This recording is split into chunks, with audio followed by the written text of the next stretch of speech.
Who is Yinka?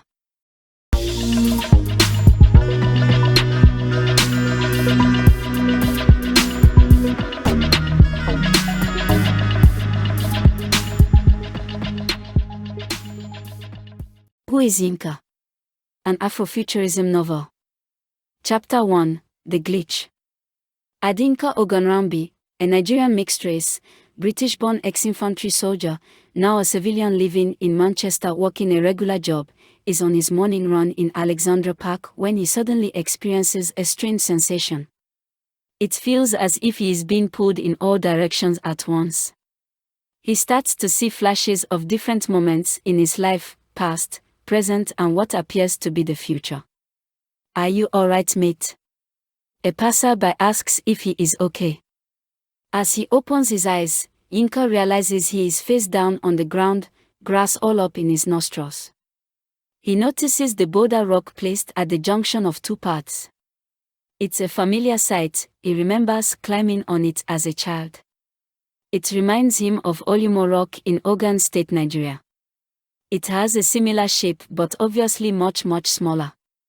As he is staring at it, he notices the small decorative tiles are no longer there. They did a good job of removing them. There is little or no sign of adhesive or marking. Strange, he thought, as he became nauseated and disoriented. "Are you okay, pal?" the young man asks again. Yinka stands up slowly, nodding and indicates to the young man to go on. "I'm okay," Yinka replied, as he slowly stands up and starts making his way back home.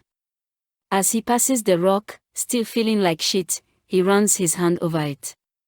No tiles, no adhesive, no marks. Good job. The sun is starting to rise as he crosses Princess Road and ducks left down the alley to the backyard gate of 22 Huntington Street. This is the house he and his sister inherited after their father passed away back when they were children. Throwing himself onto his bed, Yinka tries to make sense of what just happened. What did I eat this morning? Eggs, beans, bread, all good.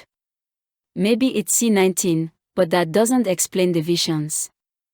The vision, how strange, how vivid. I have never experienced something like that before. It's the futuristic images that disturb me most. I have experienced seeing my own life flashing before my eyes before, but never a future life or one based in a distant past. Yinka drifts off into a deep sleep. I wonder what time it is. Judging by the amount of light getting through my eyelids, it's 5:30-ish. Time for a run. As Yinka opens his eyes, he remembers the experience. For a moment he wonders if it was a dream. He glances at the analog clock on his wall. 29 minutes past 5. He smiles to himself at the accuracy of his perception of time. It was a dream. I'm rarely off more than a minute or two. I wonder if that is normal or am I just a Dan? As Yinka's glance moves from the clock to himself, he realizes he is already dressed. Oh my God. He reaches for his mobile phone and checks the time. 17:30. Springing up to his feet, Yinka looks through his bedroom window. Too lively, this is not morning. As he becomes more awake, Yinka realizes his legs and arms are paining him.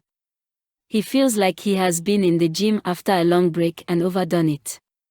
As he sits back on the bed, every muscle in his body aches. Yinka sits back down on his bed. Okay, this is not right. I have been asleep for 11 hours. That means I did have that experience and I'm just waking from it now. Why do I ache?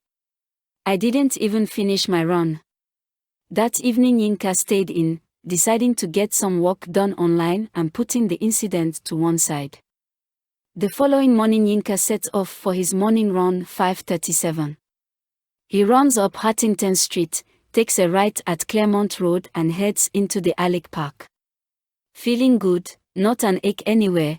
It must have been that C19. As Yinka passes through the iron gates of the park, he unconsciously bears right, and as he passes the rock, he suddenly stops dead in his tracks.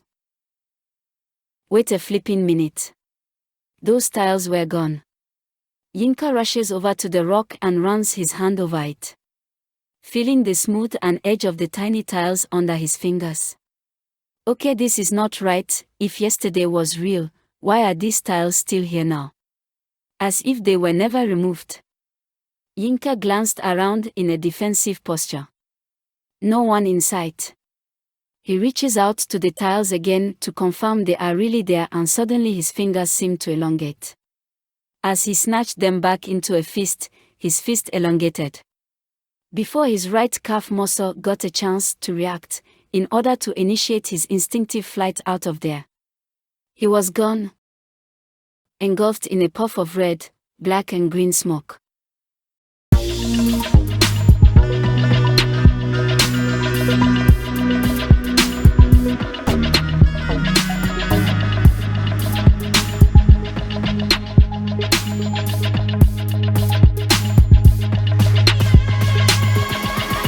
God raised the bar.